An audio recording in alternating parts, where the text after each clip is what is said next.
Right, looks like it's time to join Fab's school of hard rocks, right? So, what is rock? Rock is a brute weapon. Once per turn action, pay 3 to attack, activate rock only if you have no cards in your hand, and its damage cannot be prevented. So, the caveat there is, well, even if you say play your hand, keep it blue, you can't pitch into rock because you can't actually activate it to therefore require pitch, right? Until your hand is empty. So you have to have some other way of floating 3 resources. Now, it's not impossible. There are lots of different ways to do it, but in comes Super Slam with Tuffnut, and that brings the first big school of thought, which is a blue line deck, right? Just maximizing value, because Tuffnut's ability is to pitch the top card of your deck. So if you take an all blue deck, right, you can block out with your entire hand, and then just pitch into rock on your turn using Tuffnut's ability. So essentially you get 9 block value, and then you swing for 7, capitalizing on just a 16 value play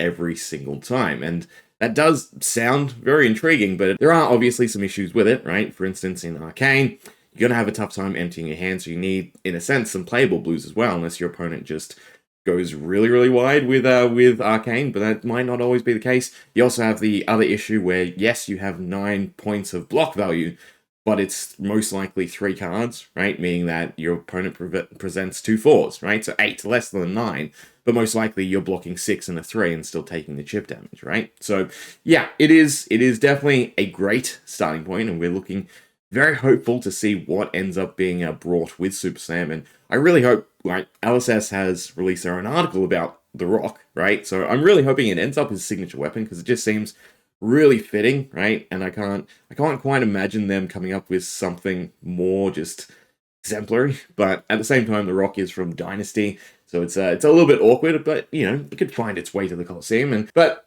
aside from blue, there's also the thought of, well, yellow and red, right? So obviously the issue here is you're using Tuffnut's ability to pitch, and that is a whole other bag of cats, right?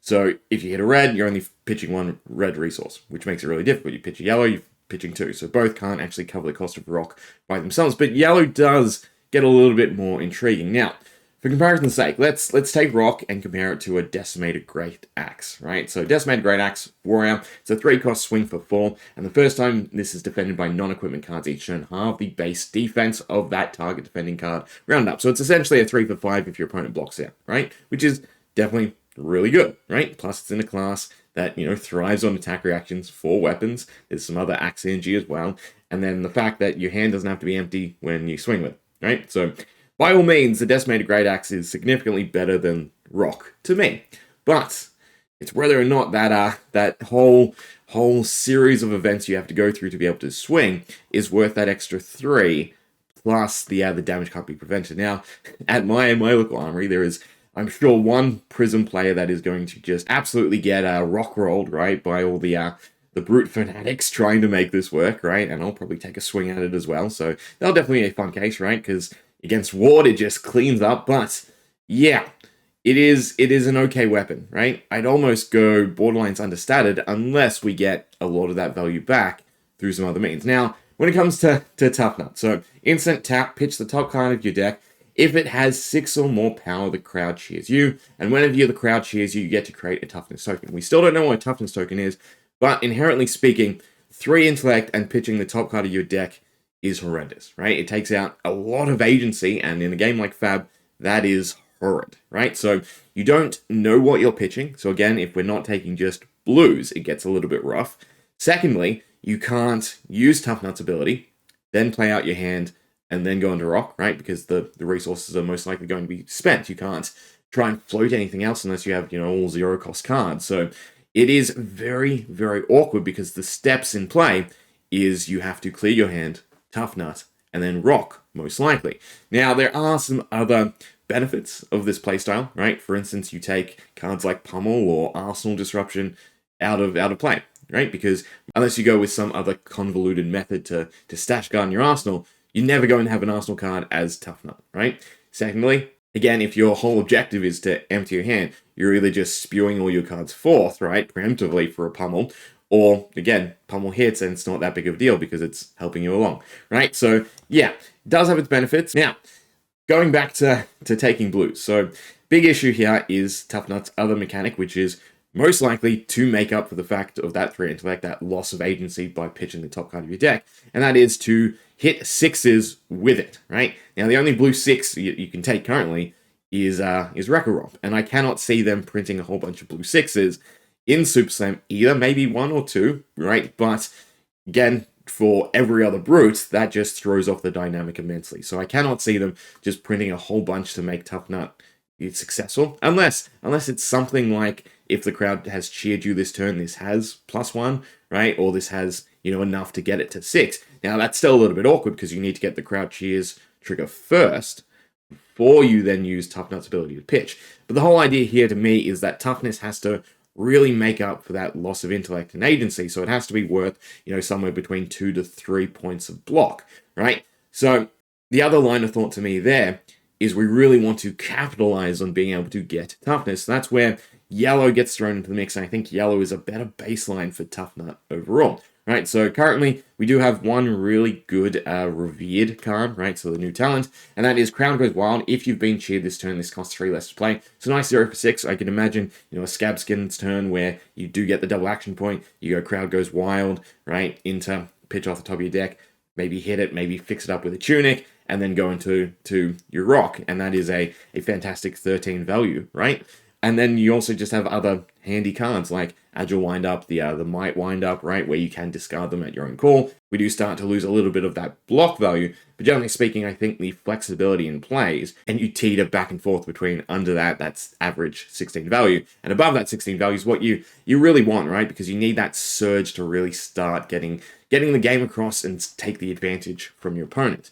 Now, again, we have cards like String Tunic, right? That can definitely fix up the yellow issue. So if we, again, take yellows instead of blues, Tuffnut's ability is therefore worth 2 resources, meaning that every 3 turns, you have your Rock, right? But then we can also start to take other cards, mainly speaking a 1-cost card and a 0. So, for example, here we have Barraging Beatdown, Awakening Valor, and the Numbskull Charm. Now, we can still block for 3 on our opponent's turn. It's not worth much. Again, I really am banking on Toughness, salvaging that. But on our turn, right, we play Awakening Valor, we pitch one of the yellows, we float 1 resource, we hit Tuffnut, we get the other 2, and we can still go into Rock. And from that, Rock's now worth a 9, plus we get that Intimidate proc, so that is definitely nice, right? So there's a little bit more flexibility in the cards we can actually utilize along with Rock to make it a little bit better, right? And you can still take these cards in blue, but now we can take them in blue and yellow. And you could say we essentially have 3 block value, right? We can then swing for that 9, so that's 12 value. That is definitely, obviously, understated compared to that average 16.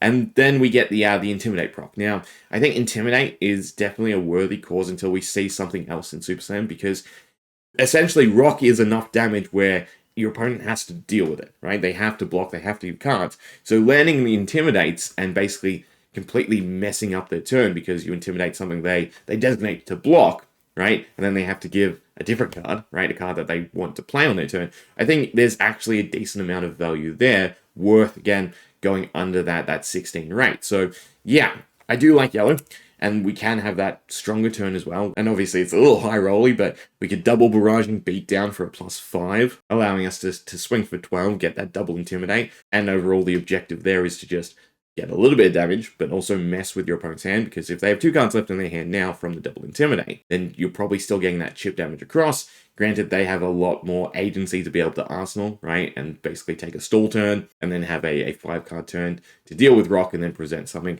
a little more challenging. So, yeah, it's getting better to me, but obviously we're still missing a lot of support from Super Slam. So what I'm really hoping for, right, when it comes to Super Slam, is that Toughness is, again, worth at least 2 block. I would assume it wouldn't be the full 3 block to make up for that 1 card missing from Tuffnut, simply because you have the ability to proc the crowd cheers multiple times, right? So I think 2 block is probably what it'll be worth, and it's either, +1 to attacks, right, for the turn, so basically the inverse embodiment of Earth, or it's just a straight destroy this, and then the first card you block with gets 2 block. I think that's a little bit weaker, because then your opponent can definitely play around the first block, right? They can send something smaller, make you use up the charge, and then go into something bigger, right? And then what I also really want is a reusable equipment piece, right? To make floating resources just that little bit easier. So currently we have something like the Embrace of Determination, which is absolutely worthless. It has no value whatsoever with Rock, but mechanically mechanically, it's what I want to present, right? Something that you could pop, right? And it's, I know, just pay 1 for a might token. Even that I'd be okay with, as long as it's reusable, so you have that easier time setting up those resources. Think tectonic plating, right? So tectonic plating, you can pitch resources into it, right? Which doesn't really fuel anything for Guardian, but in the case of Rock, that would be fantastic if you just create a token, right? Stack up some resources easily, empty your hand, and then go into Tuffnut's ability again, yellow in mind, right? Other than that, gold and vigor mechanics, if he has ways to generate vigor, that 1 resource again goes a long way. It essentially acts as tunic, again, making yellow a much better basis point. Now, when it comes to gold, gold's more relevant when it comes to blue, right? Because again, you're pitching into it, you're getting that resource, but you could also take reds in that sense, because with a gold, you could pitch a red into a yellow, right? Float resources, a red to a blue, float 2 resources, and that's a little bit nicer, get the draw, and then again, still try to pump up that rock. And then overall, more blue 6s, but again, I cannot see them going overboard. Maybe 1, right? Maybe they stick it in Revered, just so that other brutes don't have access to it. I think that'd be okay too, but you know, it'd have to be. It would be solely taken to trigger Tuffnut's ability, I would assume, right? Maybe late game, it's just something big that you pitch into, but again, if you have Rock, then really Rock is what you're doing, because it's just significantly better to swing with the card on board than to use a card from hand, right? Other than that, some other interactions that are worth sort of noting, right? We have Bam Bam, which came out in High Seas. Instant discard, your club attacks this turn, get when this hits hero, destroy an item they control, which is definitely nice. Now, it's a little bit hard because obviously Rock is a Rock, right? It doesn't really have a classic weapon type or synergy, so weapon class, a specialty class that probably won't get any direct synergy, so just weapon effects would be nice, especially on discard, like our wind-ups would be fantastic. So yeah, like Bam Bam, but not Bam Bam, right? Although Bam Bam's still nice because it's a 3-block yellow 6. It still hits Tuffnut, and for whatever reason, if you don't have to block with it, you can discard it. Because that's another thing to think about when it comes to an all-blue deck. Your opponent doing nothing is really bad for you, right? Because chances are your turn is not going to be great if they let it through, right? If they just pass Arsenal, then do nothing, right? Your blues are not that great value overall. There are definitely some that synergize, but again, the main concept was just to take as many 3-block cards as you could in blue. Now, Brandish is another one worth noting. So it is at that 1 cost, right? And then if it hits, your next weapon gets +1, has go again. So you could potentially go, Brandish, pitch a yellow, float 1, right? Maybe have a 0 cost to play along with it, and then Tuffnut. So it'll be a 2 into a rock that could potentially be an 8 if they let the 2 through. And then, of course, just cards with when this is pitched. Now, I don't think they dabble into this because this is something that is usually reserved for Fables, but, it would definitely synergize very well with Tuffnut's ability to pitch from the top of your deck. Not that you could line up well, and, drawing them would certainly be an issue, but, yeah, they're definitely worth noting. Now, aside from that, let's take a look at basically the basis that I'm starting with, right, when it comes to deck construction, and what will tweak as more cards get revealed. Right, so here's the workable deck list. So we have our 6 attacks, we have our rock buffs, and we have our utility. Currently, it's just the Numbskull Charm and Charging Valor, because I do like Intimidate, plus it's a blue 3-block, because again, my point of reference is it's big damage and hand disruption by forcing your opponent to block awkwardly by intimidating stuff away, right? So currently 21 attacks, and we can probably find more that fit this decently, but I think 21's still fair, right? We're going to hit that toughness now and then. Again, until we really know what toughness is, I don't want to put too much stock into it, but it has to be worth block value. It has to make up for that 3 intellect, so it definitely seems like it's something that's worth hitting, right? So yeah, either stuff we can discard, so the wind-ups, the Bam Bam, Rally, helps us get rid of a card from hand, right? It's not super great block value, but if we hit a 2 with it, then it's converting 2 2s into a 5, which is a little bit better. Savage Swing, Thick-Hide Hunter, or Wreck-A-Romp, right? The attacks too, you can still play them, so if you, for whatever reason, don't have to block in your opponent's turn, and you keep 1 of these and 2 yellows at the very least, then you're floating that 1 resource to then still be able to Tuffnut. Now, there are a few reds in this, right? So I have Awakening Bellow, Barraging Beatdown, and Rolling Thunder. We gotta rock and roll, surely, right? I'm very tempted to take the Intimidate ones as well, but at the very least, Rolling Thunder, at least you're getting some value out of it, because I think all the high roller cards are you have to hit the certain numbers, right, to get the Intimidate effect. But yeah, there are 9 reds overall, so they shouldn't mess things up too badly, but again, It's about that Intimidate and that plus value. So all the Awakening Bellows, all the Barraging Beatdowns, then we have Rolling Thunder, Brandish, Hacks to Reality. It's in there for now until we find better cards. Lead with Power, because I do think Might is significant. Agility is okay, but most likely, right, again, that case of we will not block and have a full 3-card hand to play one of the windups, one of the 6 power attacks, is not something I'd bank on, so I don't think Agility is super useful. It's mainly, in the case of Agile Windup, being a card you can actively discard if you do get, freezed out in some sense, right? But Scab Skins for the block is obviously still really worthwhile. Frownedale Spring Tunic just so that we can fix up those pitches every now and then, so every 3 turns, it's a definite use case, right? Where we have it if our hands are a little bit janky. Bonebreaker is a bit more on board as well, because we do have those 6 power attacks, right? So that's definitely nice. And then, yeah, Numbskull Charm for the utility. So Destroy Confidence on Might, it's okay. The Crouch Here's again. Toughness on Q is definitely nice. And then an extra pitch is also super good. So with Numbskull Charm in hand, right, that you automatically get Rock, because you can pitch 2 cards from the top of your deck. We have that chance to get the Vigor, which then fixes up the following turn, so we can save that Tunic. It's really good currently, right? And then Clearing Bellow, just another Intimidate case. So yeah, I will put this in the description, but we can also play it out a few times and see how workable it is currently. Right, so before you ask, I am just using Rhino, right? So on Fabry, Tuffnut is correct. It is a draw 3, but with that, we don't know the card that would be pitched. So I'm using Rhino to essentially draw 4, and that way we can say the 4th card is the card that we would have pitched. Now, as Tuffnut, again, we lack the agency, so we wouldn't have any idea what this card actually is. The whole point of this deck is to assume it's a yellow, so we're essentially just trying to get to float 1 resource, right? Once Tunic's up, it's definitely a lot easier if we hit one of those 9 reds, but with this starting hand, it's not so rough, right? Now, the idea here would be to gamble it. We Scab Skins. If we get the action points, beautiful. We can then, we can definitely wreck a romp, pitching the blue, float 1 resource. We'd discard the other Barraging Beatdown, and then we'd be able to Tuffnut into our rock, right? Which is a 6 into a 7, which is definitely a nice start, right? Now, we'll do this a couple times to see what exactly we get. So again, we're hitting a yellow, right? Not that we would know.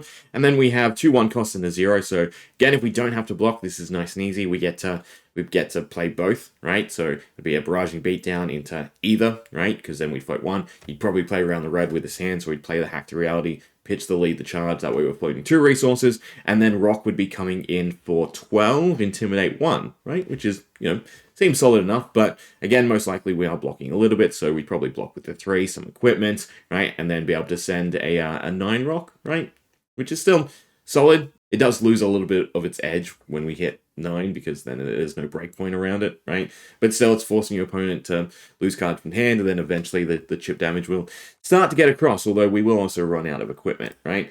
After that, another yellow, beautiful to see, right? Tax, so again, we'd probably have to rely on Scab Skins or block out, right? Because again, at this point, we would have Tunic. So this is, post turn 3. So we'd be able to Thick-Eyed Hunter if we wanted. Discard. Thick-Eyed Hunter, it's no additional cost, so you can also block last with this. So we could get 5 block out of the Wreck Romp Mighty Wind-Up, and then an extra 6 from the Thick-Eyed Hunter, or just 9 block, right? And then use the Mighty Wind-Up for the +1, and send Rock for 8 off of Tunic into the Savage Swing. Now that's a little bit worse, because again, if we hit one of those reds, it would definitely be an awful turn. We waste the Tunic charge, right? And then we wouldn't be able to swing with it.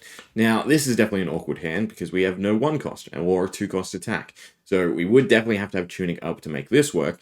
Without it, right, it's probably sending the Agile Wind-Up and then arsenaling a Clearing Bellow, which is definitely not too bad, because then we have that extra Intimidate proc, right, if Clearing Bellow doesn't get cleared. Otherwise, just, block out for 8 and then go into the next turn, right? So as long as we hit one of those 1s, we're definitely super happy, because that's how we get that 1 floating resource, plus then that little bit of a buff. So I do think I actually like the Leaded with Power more than the Awakening Bellow, right? So it banks on that Might for the next turn, Rock coming in for an 8. So it'd probably be Lead the Power off of Awakening Bellow, right?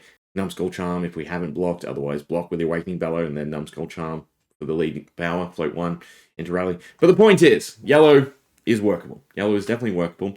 And you end up teetering between, the maximum value, synergizing with some of those other pieces like Apex Bonebreaker, Tuffnut's ability itself to create toughness, and just, generally speaking, having a bit better use case of cards and toolkits, right, to go along with the deck. So, yeah, I'm going to start with yellow as my basis, but I'm definitely looking forward to see how Tuffnut actually evolves and works. And again, fingers crossed it ends up as a signature weapon, or at least, some level of thought put into it. The article speaks volumes. The article, to me, says that LSS is planning to definitely make Rock Tuffnut work in some sense, right?